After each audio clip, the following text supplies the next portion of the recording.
जिस बच्चे को तुमने कलेजा निकलवा लिया। शंकर बेटा तू जिंदा है नहीं जो मैं ढूंढ करके लाऊं। और सुशीला को मैंने दोनों ने आंख निकाल लिया था। वो जंगल में कहीं वो भी कहीं मर गई होगी। अगर मैं कहूँ शंकर सुशीला की जमा करवाने के लिए तो आप जमा कर दिए, और मैं कहती हूँ आसमान से तारे ला देने के लिए तो जाइए लाइए, ले आइए ना आसमान से तारे।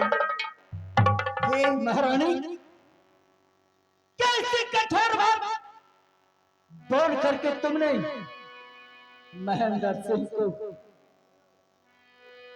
आयो ई बताबू वहाँ साहब, ई मर्द पर कोनो विश्वास है? बोलू ना, जब अपना बाल बच्चा के नौ भेले तो हमर होते होता है, जब अपना जान के जन्मल बच्चा के ना भेले तो हमर होते, हमरो से सुंदर कहीं मौकी मिलता है तो बियाह कर लेते, हमरा जबा करवा देते।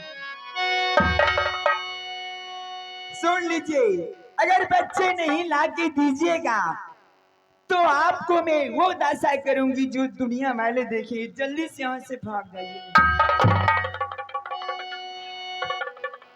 काहे बोली आप बोल छाड़िया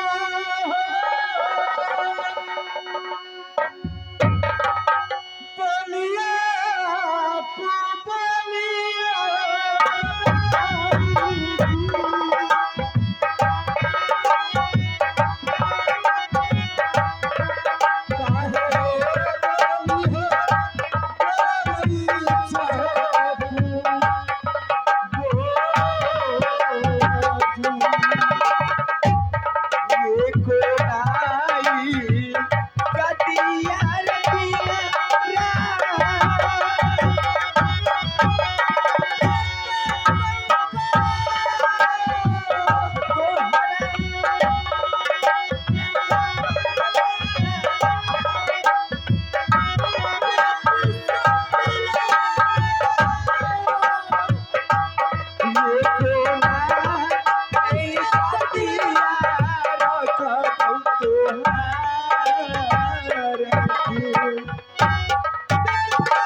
बेटा शंकर, मैं क्या कर दिया? लाके ले आइए जल्दी से। बेटा शंकर, बेटी सुशीला, मैं क्या कर दे? मैं कहाँ को दिया अपने बेटा शंकर को? बेटी सुशीला, मैं क्या कर दिया? अब मतिया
मोबाइल देखत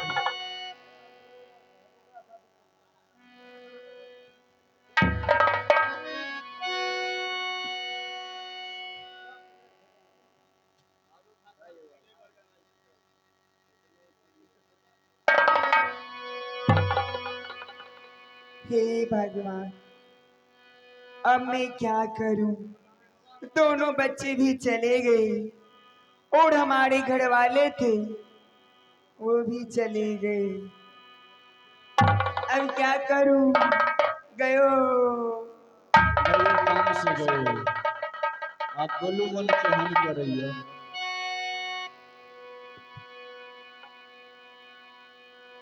अब क्या करूं? बटन टिमला के जुगाड़ लगा हूँ।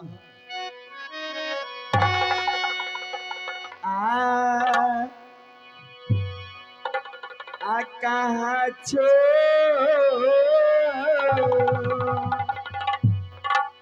आ गईला रे बाबू रे शंकरा को मार दुलारुआ कहाँ गईला बेटी मोर सो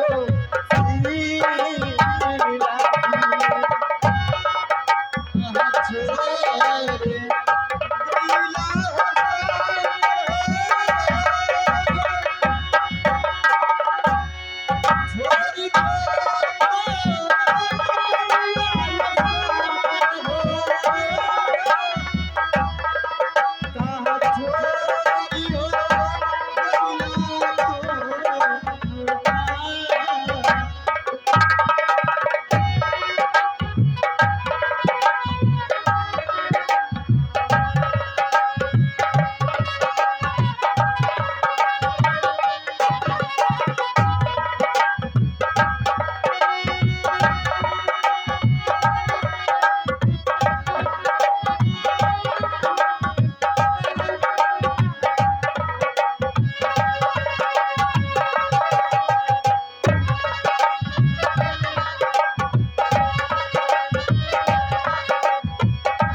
शिव नारायणी नारायणी हरि हरि शिव नारायणी नारायणी हरि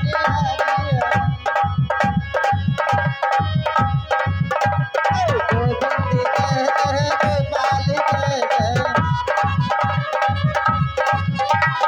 गोविंद जय जय गोपाल जय जय राधा रमन हरि गोविंद जय जय राधा रमन हरि गोविंद जय जय गोविंद जय जय गोपाल जय जय गोविंद जय जय गोपाल जय जय खिली रंजन बुढ़ारी महतो गंजन। मेरा नाम मणिहर बाबा है और मैं इसी जंगल में रहता हूँ। आज चेला नहीं है, चेला कहाँ चला गया? ऐ चेला बाबा हमरे चेला बनलन। अरे बेहुदा ओ गोर लगत छे बाबा हो। खुश रहो। ओ लाबत तोरा दाढ़ी पर लात रखत छियो। बेहुदा ऐसा श्राप दूंगा चल कर खाक हो जाओगे। ओ बाबा इन्ने सुनो। बाबो क्या है? तू ई बताबा जे तू पक्का बाबाजी छ कि तोरा में डलडा फेटल ह? मेरा नाम मुनिहर बाबा है और जो मुख से बच्चा वो टल नहीं सकता है। यानी पक्का बाबा छ पक्का हारे पक्का बाबा जी छ क्या नहीं?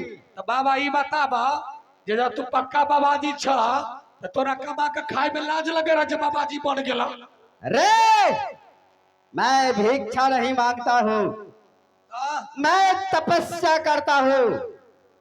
और तपस्या करे छ हारे तुम चलोगे हमारे साथ? हमरा चैला बनाना ला चैला रे चेला तुम